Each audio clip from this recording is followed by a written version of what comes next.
અને છેલ્લા 8 થી 9 મહિનાથી આપણે હાર્ટ બર્નનો પ્રોબ્લેમ હતો. રોબોટિક સર્જરી ટૂંક જ સમયમાં કરાવીને અત્યારે જ્યારે હું વિડીયો શૂટ કરીએ ત્યારે ઓલમોસ્ટ મને 1 મંથ થઈ ગયું છે સર્જરી કરાયા. ત્યાર સુધી મને ગળવામાં, ખાવા પીવામાં કોઈ પણ જાતની તકલીફ નથી. ને એસિડિટીની દવા તો મને વિધિન 1 જ દિવસની અંદર એમને બંધ કરાવી દીધી હતી. જે મને ઓપરેશન પહેલાં કન્ટિન્યુ છાતીમાં જે બળતરા થયા કરતી હતી અને મારે રોજ મેડિસિન લેવી પડતી હતી, એ મેડિસિન સર્જરી પછી હજુ સુધી એક પણ વખત લેવાની જરૂર પડી નથી. મારું નામ જન્મેશ મકવાણા છે. હું વડોદરાથી આવ્યો છું. ઉંમર 30 વર્ષ છે અને છેલ્લા 8 થી 9 મહિનાથી આપણે હાર્ટ બર્નનો પ્રોબ્લેમ હતો. એના લીધે હું બહુ હેરાન થતો હતો. હાર્ટ બર્નના પ્રોબ્લેમના લીધે આપણી ડેલી લાઈફની અંદર પણ વધારે પડતા ઇસ્યુ હતું, કામ ધંધામાં પણ ઇસ્યુ હતું. પછી એક દિવસ મેં ડૉક્ટર ચિરાગ સરનો ઓનલાઈન વિડીયો જોયો. ઓનલાઈન વિડીયો પરથી મેં પછી એમનો કોન્ટેક્ટ કર્યો, સરનો કોન્ટેક્ટ કર્યો ઓનલાઈનનો. ત્યારે હું જાંબિયામાં જોબ કરતો હતો અને અત્યારે એન્યુઅલ લીવમાં આવ્યો છું ઘરે. ત્યાંથી જાંબિયાથી મેં સરનો કોન્ટેક્ટ કર્યો હતો, ઓનલાઈન અપોઇન્ટમેન્ટ લીધી અને પછી સર સાથે વાત કરી.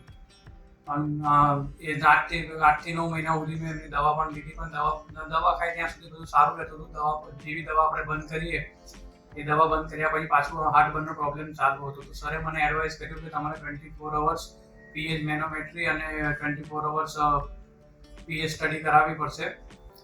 એટલે અત્યારે હું એન્યુઅલ લીવમાં ઇન્ડિયા આવ્યો છું ને અત્યારે મેં આ પીએચ સ્ટડી અને મેનોમેટ્રી કરાવી છે. એટલે સ્ટાર્ટિંગમાં હું બહુ ડરતો હતો. મેં કમસે કમ સરના 5 થી 7 વિડીયો જોઈ નાખ્યા છે આખા દિવસોમાં, ત્યાં બેઠા બેઠા કે શું થશે. પણ જ્યારે 24 પીએચ અને મેનોમેટ્રી કરાવી, બહુ ઇઝી છે. કોઈ જ વાંધો નથી આવતો, કોઈ પણ જાતનો પ્રોબ્લેમ નથી થતો. અને એ કર્યા પછી મેનોમેટ્રીમાં કોઈ પણ જાતનો પ્રોબ્લેમ નથી થતો અને 24 અવર્સ પીએચ તમને ટ્યુબ ઇન્સ્યુરન્સ કર્યા પછી 24 કલાક સુધી ઘરે પણ મોકલે છે. ખાવામાં, ઊંઘવામાં, પીવામાં તકલીફ કશી કોઈ જાતની પડતી નથી. અને હું અહીંયા અમદાવાદનો રિવરફ્રન્ટ પણ જોઈને આવ્યો છું કાલે. કોઈ જાતનો પ્રોબ્લેમ થતો નથી. હા, ખાલી સેજ તમને એમ લાગશે કે પાછળ ગળામાં કંઈક ફસાયેલું કંઈક વસ્તુ હોય છે એની અંદર, એ જ પ્રોબ્લેમ છે, બાકી કોઈ જ પ્રોબ્લેમ નથી. અને અત્યારે હું આવ્યો છું, ટેસ્ટ પૂરો થઈ ગયો છે. હવે જોઈએ આપણે શું રિઝલ્ટ આવે છે, પછી હું તમને જણાવું. મારું નામ જન્મેશ મકવાણા છે. મને છેલ્લા 20 વર્ષથી હાર્ટ બર્નની તકલીફ હતી. મેં ઘણા બધા ડૉક્ટરને બતાવ્યું પણ એ ડૉક્ટરથી મને સિમ્ટમ્સમાં ઇમ્પ્રુવમેન્ટ નહોતું આવતું. પછી મને યુટ્યુબમાં સર્ચ કરીને ડૉક્ટર ચિરાગ સરકાર સરનો સંપર્ક થયો. ત્યાંથી બધી એમને બતાવ્યું.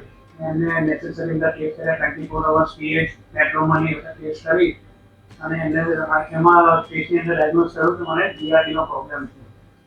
પછી સરે મને સજેસ્ટ કર્યું હતું આજથી 2 વર્ષ પહેલાં કે તમે સર્જરી કરાવી દો. પણ મને થોડી બીક લાગતી હતી સર્જરી નથી, એટલે પછી મને એમ કહ્યું કે ના, સર્જરી હમણાં નથી કરાવી, પછી જોશું, વિચારશું. એવું કરીને મેં 2 વર્ષ રાહ જોઈ. પણ કન્ટિન્યુઅસ મારે મેડિસિન લેવી પડતી હતી એના માટે.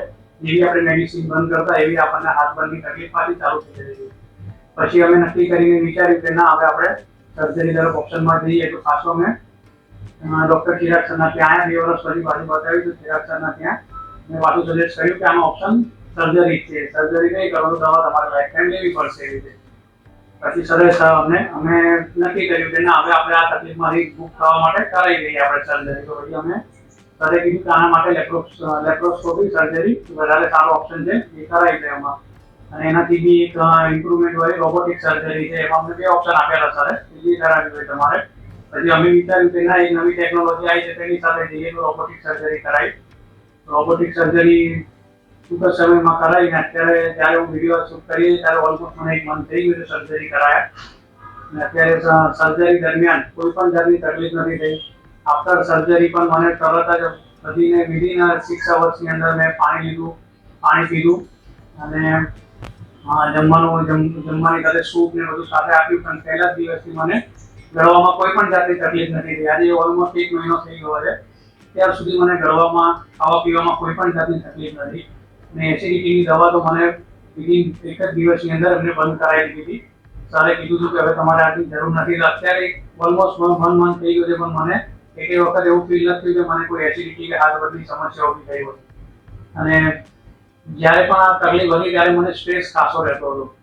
એ સ્ટ્રેસ પણ હવે ઓછો થઈ ગયો છે એવું કહેવા જઈએ તો કે નથી જ હવે સ્ટ્રેસ. હવે અમે જે પ્રમાણે અમે હાર્ટ બર્ન પહેલા જે લાઈફ જીવતા હતા એવી જ લાઈફ અત્યારે પણ જીવીએ છીએ. બધું ખાઈ પી શકીએ છીએ. બધું સારું, આમ બધું ખાઈ પી શકીએ છીએ અને બધું ટોટલી નોર્મલ વસ્તુ થઈ ગઈ છે. બસ હવે સરને બતાવવા આવ્યા હતા રિવ્યુ માટે, કીધું છે બધું કમ્પ્લીટ છે, કોઈ વાંધો નથી. રોબોટિક હર્નિયા સર્જરી કરાવ્યાના મને 9 મહિના જેવું થઈ ગયું છે. અત્યારે મને કોઈ પણ ખાવામાં, કોઈ પણ પીવામાં કે કોઈ પણ જાતની તકલીફ નથી. જે મને ઓપરેશન પહેલાં કન્ટિન્યુ છાતીમાં જે બળતરા થયા કરતી હતી અને મારે રોજ મેડિસિન લેવી પડતી હતી, એ મેડિસિન સર્જરી પછી હજુ સુધી એક પણ વખત લેવાની જરૂર પડી નથી. અને સાથે સાથે બીજો બેનિફિટ એ પણ થયો છે કે જે મારું વજન જે કન્ટિન્યુઅસલી વધ્યા કરતું હતું એ પણ અત્યારે એકદમ કંટ્રોલમાં રહે છે. એના માટે હું ચિરાગ સરનો ખૂબ ખૂબ આભાર માનું છું. જેવી લાઈફ હું હર્નિયા પહેલાં જીવી શકતો હતો એવી જ લાઈફ અત્યારે હું પાછી જીવી શકું છું.